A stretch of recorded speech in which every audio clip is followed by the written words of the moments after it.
अस्सलाम वालेकुम, welcome back to मुफ्ती एतबार कासमी ऑफिशियल। माय फ्रेंड्स, आज की इस वीडियो में हम बात करने जा रहे हैं कैन एंड कुड की। इनका मीनिंग क्या है और इनका हम सेंटेंस में इस्तेमाल किस तरीके से करेंगे। तो आइए इसको तफसील से समझते हैं। हमारे सामने दो लफ्ज़ हैं, कैन एंड कुड।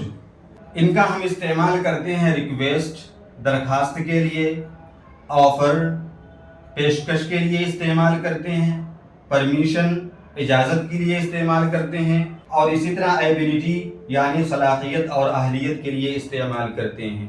अब देखिए, जब दो हेल्पिंग वर्ब्स हैं कैन एंड कुड, तो अब इसका इस्तेमाल कहाँ होगा। तो कैन का इस्तेमाल होता है फॉर प्रेजेंट यानी ज़माने हाल के लिए जिसमें हम जी रहे हैं।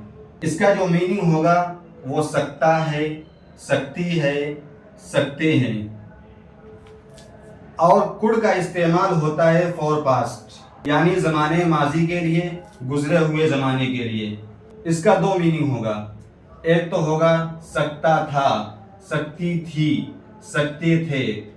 दूसरा होगा सका, सकी, सके। अब देखिए, कैन और कुड से जो सेंटेंस बनेगा उनका बुनियादी रूल और स्ट्रक्चर क्या है।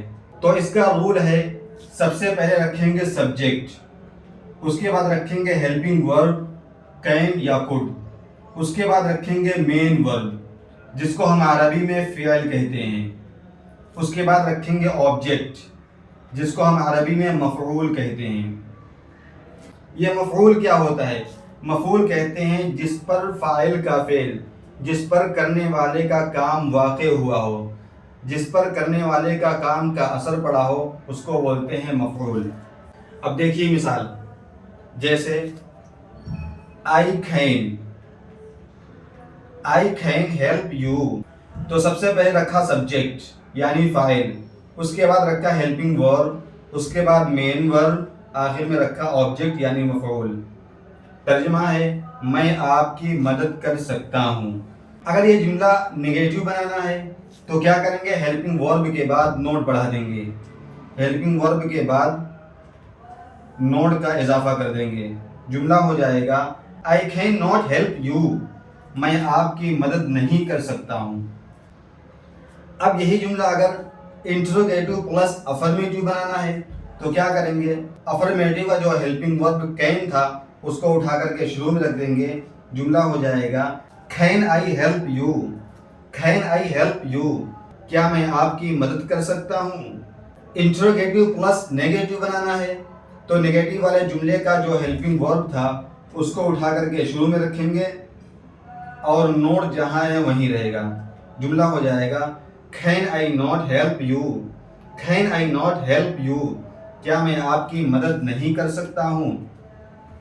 WH फैमिली से बनाना हो तो सबसे पहले WH फैमिली का वर्ड्स लाएंगे, उसके बाद हेल्पिंग वर्ब लाएंगे, उसके बाद सब्जेक्ट, जैसे why, WH why can I help you, why can I help you, मैं आपकी मदद क्यों कर सकता हूँ। और अगर WH फैमिली नेगेटिव बनाना है तो सबसे पहले रखेंगे वाई, उसके बाद रखेंगे कैन, उसके बाद सब्जेक्ट, उसके बाद नॉट। जुमला हो गया why can I not help you, why can I not help you, मैं आपकी मदद क्यों नहीं कर सकता हूँ। अब देखिए, जुमला हो गया I can help you, I can not help you, can I help you, can I not help you, why can I help you, why can I not help you. अगर हम किसी से गुफ्तगू करते हैं या कोई हमसे गुफ्तगू करता है तो गुफ्तगू इन्हीं 6 जुमलों के दरमियान दायर होती है। यही 6 जुमले हम अपनी गुफ्तगू में दोहराते हैं। तो इन 6 जुमलों को दीगर नाउन और प्रोनाउन से मश्क कर सकते हैं। मिसाल के तौर पर आई की जगह वी रख सकते हैं, यू रख सकते हैं, ही रख सकते हैं, शी रख सकते हैं, एट्सेट्रा। अब आइए देखते हैं कुड का इस्तेमाल।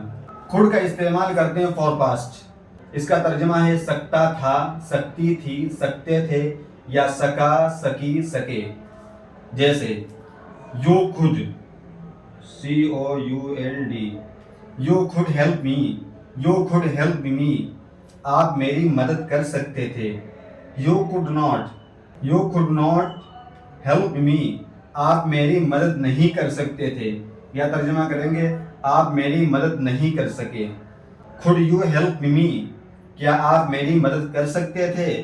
could you not help me، could you not help me، کیا آپ میری مدد نہیں کر سکتے تھے، یا ترجمہ کریں گے کیا آپ میری مدد نہیں کر سکے۔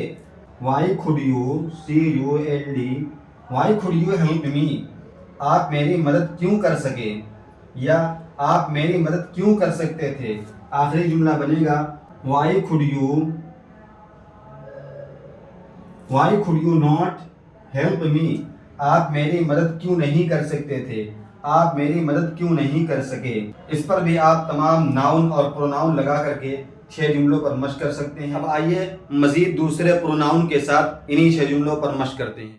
can کا استعمال، we can learn English، ہم انگریزی پڑھ سکتے ہیں۔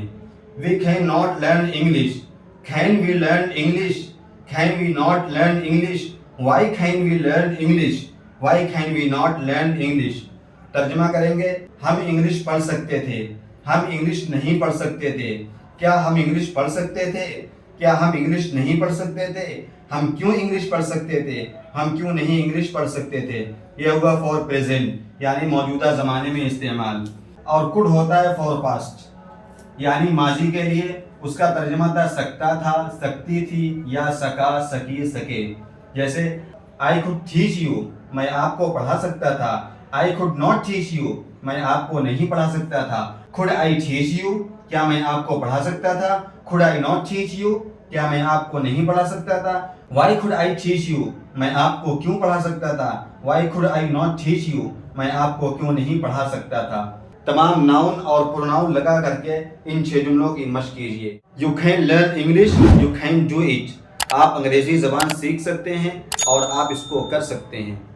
So thank you so much، see you again inshallah، all the best۔